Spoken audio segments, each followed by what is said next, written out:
Қарақұм ауылдық округі тарихы терең, тағылымы мол өңірлердің бірі. Бұл өлкенің қалыптасу тарихы 1928 жылдан бастау алады. Сол жылы ауыл шаруашылығы артелінің құрылуына байланысты елді мекен іріленіп, әлеуметтік өмір жандана түсті.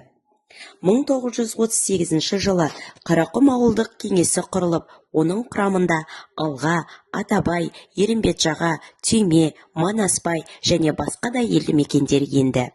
Осы кезеңде ауылда мектеп, кітапхана, балабақша, мәдениет пен сауда орындары жұмыс істей бастады.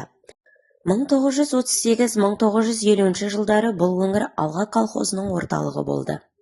1950 жылы бірнеше колхоздың бірігуі нәтижесінде ұлы ойшыл кемеңгер ақын Абай Құнанбаевтың 100 жылдығына орай іріленген шаруашылыққа Абай есімі берілді. Осылайша Абай ауылы округтің негізгі орталығына айналды. 1957 жылы Қарақұм қой совхозы құрылып, өңірдің шаруашылық әлеуеті арта түсті. Ал 1993 жылы Қарақұм ауылдық округі ресми түрде құрылып, бүгінгі әкімшілік аумақтық жүйе қалыптасты.